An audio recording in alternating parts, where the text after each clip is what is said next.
செய்தியை பார்த்து வருகிறோம்.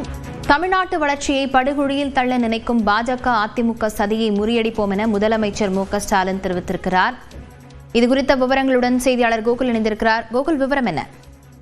அண்ணா வழியில் அயராது உழைப்போம் வெல்வோம் என அண்ணாவுடைய நினைவு நாள் மடலாக தொண்டர்களுக்கு திமுக தலைவரும் முதலமைச்சருமான மு.க.ஸ்டாலின் தற்பொழுது மடல் எழுதியிருக்கிறார். தொடர்ந்து அண்ணாவுடைய நினைவுகள் குறித்தெல்லாம் அந்த மடலில் அவர் குறிப்பிட்டிருக்கார். அண்ணாவுடைய ஆட்சி காலங்கள் குறித்தெல்லாம் அந்த மடலில் விரிவாகவே தொண்டர்களுக்கு எழுதியிருக்கார். தொடர்ந்து அண்ணா வழி என்பது அன்பு வழி, அறவழி, சுயமரியாதை பாதையில் சமூக நீதி என்னும் இலக்கை அடைகின்ற வழி என்றும் அவர் குறிப்பிட்டிருக்கார். அண்ணாவுக்கு பிறகு இந்த இயக்கம் என்னவாகும் என்று நினைத்தவர்களுக்கெல்லாம் எதுவும் ஆகாது, அண்ணாவளிலேயே தொடர்ந்து பயணிக்கும் என்பதை உணர்த்தும் வகையில் அரை நூற்றாண்டு காலம் இந்த இயக்கத்தை தலைமையேற்று வழிநடத்தியவர் அண்ணாவின் கொள்கை தம்பியான கலைஞர் என்றும் அவர் குறிப்பிட்டிருக்கார். வழி நடத்தியது மட்டுமின்றி ஆண்டுதோறும் அண்ணா நினைவிடம் நோக்கி அவரது நினைவு நாளான பிப்ரவரி 3ஆம் நாள் அமைதி பேரணியில் அவரே நடந்தார் என்றும் அவர் வழியில் நாம் நடந்தோம் என்றும் 50 ஆண்டுகளுக்கு முன் நெருக்கடி நிலை காலத்தில் திமுக ஆட்சி கலைக்கப்பட்டு விசா சட்டத்தின் கீழ் திமுகவினர் பலரும் உங்களில் ஒருவனான நானும் சிறையில் அடைக்கப்பட்டு சித்திரவதைகளை எதிர்கொண்ட நினைவுகள் எல்லாம் அந்த கடிதத்தில் அவர் நினைவு கூறுகிறார்.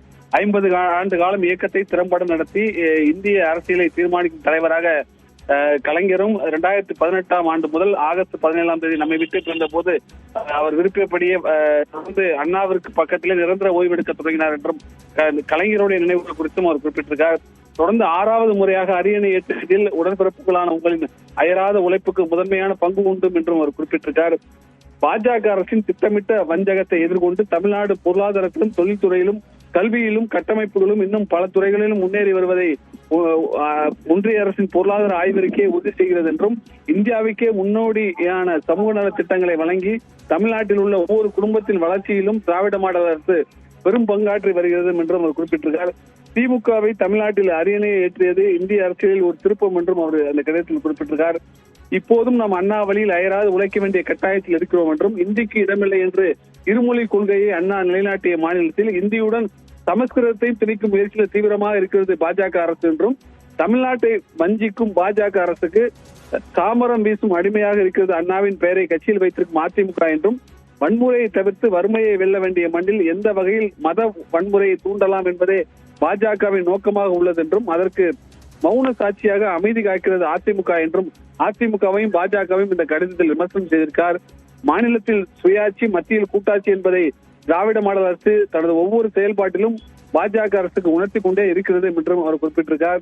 மாநில சுயாட்சி என்றாலே பயந்து ஒளிந்து கொள்கிறது, சுயாட்சி என்னமோ சுயமரியாதை உணர்வோ இல்லாத அதிமுக என்றும் அதிமுகவையும் விமர்சனம் செய்திருக்கார். தமிழ்நாட்டிற்கு வஞ்சகம் செய்து வரும் தமிழர்களின் எதிரியான பாஜகவும் அதனுடன் இணைந்துள்ள அதிமுகவுக்கும் நமக்கும் எதிராக செயல்படுவதாக நினைத்து தமிழ்நாட்டின் வளர்ச்சியை மீண்டும் படுகொலியில் தள்ள நினைக்கும் சதியை அண்ணாவின் தம்பிகளான கலைஞரின் உடன்பிறப்புகளான உங்களால் தான் முறியெடுத்திட முடியும் என்றும் அந்த உறுதியை ஏற்கும் வகையில பிப்ரவரி 3ஆம் தேதி அன்று அண்ணா நினைவு நாளில் அண்ணா சதுக்கம் நோக்கி அமைதி பேரணியில் உங்களில் ஒருவனான நானும் திமுக முன்னோடிகளும் தொண்டர்களும் பங்கேற்கிறோம் என்றும் அவர் குறிப்பிட்டிருக்கார். அண்ணா வழியில் அயராது உழைப்போம், மக்களிடம் செல்வோம், அவர்களின் ஆதரவுடன் சட்டமன்ற தேர்தலில் உறுதியாக வெல்வோம் என்று ஒரு விரிவான மடலை முதலமைச்சர் மு.க.ஸ்டாலின் தொண்டர்களுக்கு எழுதியிருக்கிறார். விவரங்களுக்கு நன்றி கோகுல்.